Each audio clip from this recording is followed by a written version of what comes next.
Welcome, everybody. Welcome to another episode of PEM Rules, the Pediatric Emergency Medicine podcast. I'm your host, Yaron Ivan, as usual, and today I'd like to discuss some more important clinical care tips and some more rules.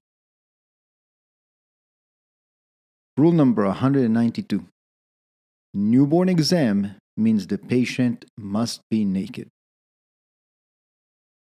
This is an important rule that I learned during my pediatric residency on my newborn/nursery rotation. Number one, this is easy to do. Newborn babies are not that big, and examining the whole body, so to speak, is easy to do. So get into the habit, always undress the newborn baby when you perform the physical exam. Even in a big baby, this will take you 2 minutes and you can see everything. Newborns represent our most fragile patients. Those are the patients that if and when they get sick very quickly, they deteriorate very quickly, so being comprehensive is key. Several examples why this rule is important is number one, in the differential diagnosis of a fussy baby, which is as big as Nelson textbook of pediatrics, it's important to be very comprehensive. And while the history can really help, a good physical exam can go a long way. And a good physical exam is more easily done in a naked baby. In addition, many newborns' parents are very nervous and sometimes inexperienced. They may have no idea that this vesicular lesion is abnormal or that rash is concerning. Sometimes, many times, really, parents don't see what we see as physicians just by being comprehensive and doing a good physical exam. And they may not report any physical findings if they missed it. This rule is actually important even when the patient has respiratory complaints. Listening to the newborn baby breathing is very important, but let's be honest. Many times the newborn is crying, you really can't hear a thing, but if you undress the baby, you can see the respiratory distress. You can see the retractions, you can see the abdominal breathing, and that can help you a lot in assessing the situation. You can see the patient abnormal breathing pattern. So don't just listen, undress the baby and take a look. Now, most importantly, I think this rule comes into mind and comes into play specifically in the setting of potential child abuse.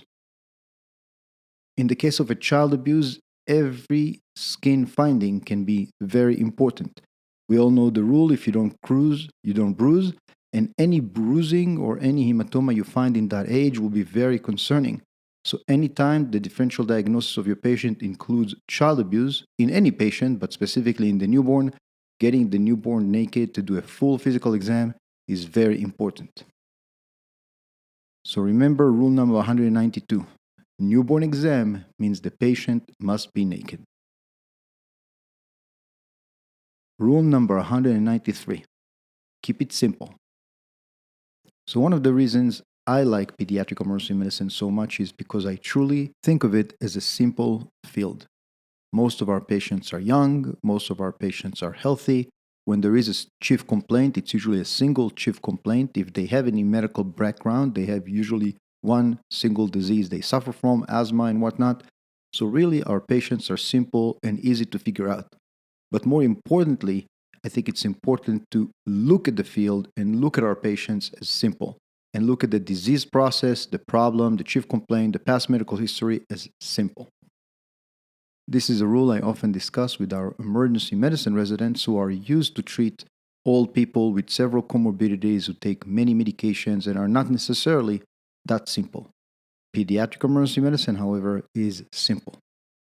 Of course, that's a question of your point of view and how you look at things, so here are some examples that I think can help you look at it the same way. I often ask my residents, or the emergency medicine, or the pediatric residents, or our PAs, what type of fractures are there in pediatric emergency medicine? Very often when I ask that question, the pediatric or emergency medicine resident who's sitting in front of me seems very puzzled, and he or she starts naming all the fractures they know: Solte-Harris, buccal fracture, Montegia fractures, etc., etc., etc. What I help them and what I try to make them think about is, again, pediatric emergency medicine is simple. In the pediatric emergency department, essentially there are only three types of fractures: splint and send, sedate and reduce, or send to the OR. Any fracture you see in the emergency department has to belong to one of those groups. It's either some mild injury that you can splint and send, it's either something that you can reduce and send the child home, or it is something that has to go to the operating room. The younger the child, the more likely it is to be a splint and send type of injury because bone healing has to do with bone growth, as we know, so younger children can get away with a lot. On an older child or an adolescent, certainly if the injury is serious, is something that will have to go to the OR. I think that happens in the adult ER quite often, unfortunately. But essentially, all fractures in pediatric emergency medicine belong to one of those groups. Yes, it takes a little bit of experience to categorize each fracture into one of those groups, but that comes with time. But I think it's very helpful to think of it simply. All pediatric fractures in the pediatric emergency room are either splint and send, sedate and reduce, or send to the OR type of injury. Another good example for this rule is allergic reactions. I think we all remember from our medical schools there is type 1, type 2, type 3, type 4. Maybe some new types have emerged since I finished medical school. Nonetheless, in the pediatric emergency department, there are only two types of allergic reactions: anaphylaxis and anything else. That's how I think about it. That's how really it is for me. In the patient who has an allergic reaction in the pediatric emergency department, I must figure out, is this anaphylaxis? If it is, that is serious, that is concerning, and there's a specific way I have to treat it. Anything else that is not anaphylaxis is pretty much the same from my point of view. Yes, I can give some Benadryl, some other medications. Nonetheless, it's not an emergency and the patient likely is going to be fine. I think this makes things a lot easier for us physicians. Think about it simply. It's either anaphylaxis or anything else. The same rule applies to the treatment of anaphylaxis. Yes, you can give certain amount of epinephrine as milligrams per kilograms, this dilution, that dilution, etc. Having said that, it's always easier to keep it simple. So EpiPen is sold to parents with a prescription, and it's very easy. Adults and children who weigh more than 30 kilograms get the 0.3 milligrams EpiPen, and patients who are 15 kilograms to 30 kilograms get the 0.15 milligram EpiPen. Easy. Essentially, each patient with anaphylaxis in your pediatric emergency department belongs to one of those groups.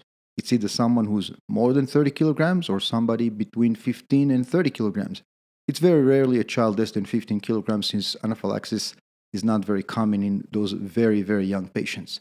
So keep it simple. Give your patient either 0.15 milligram of IM Epi or 0.3 milligrams of IM Epi. If you try to do it by milligrams per kilogram, it just makes things more complicated. So remember rule number 193. Keep it simple. Another good example for this rule, and you've heard me say that many, many times, a child with viral illness. Child with viral illness can get many over-the-counter medications. The average pharmacy is full of over-the-counter cough, cold, congestion medications. Nonetheless, child with viral illness is going to be fine no matter what you do, and even if you leave he or she alone, they will get better. So keep it simple. Supportive care with Motrin Tylenol is needed, maybe some saline and suction, and leave the patient alone. The patient will get better. Explain that to the parents and keep it simple. In terms of your workup, again, there's not a whole lot to do. If you don't think your patient has pneumonia, there's no hypoxia, there's no significant respiratory distress, etc., keep it simple. Respiratory viral panel will not help you do better for your patient. It's not like you can treat the specific virus that you will find. If the respiratory viral panel is negative, your patient still has a viral illness if he or she have runny nose, congestion, and fever, etc. So keep it simple. Keep it simple with your diagnosis. Keep it simple with your treatment. Pediatric emergency medicine is truly a simple field. And that is it for today, guys. Only 2 rules for today. Thank you for listening to Pen Rules. Thank you for checking the website, making your comments, and keeping in touch. Again, if you want to come on the show, discuss any topic you want in pediatric emergency medicine, just write to me through the Pen Rule website. I'm always happy to hear from you guys. The following outro is one of my favorite songs by Led Zeppelin. It's called A Whole Lotta Love. That guitar riff sounds amazing. Hope you like it. Have a great day.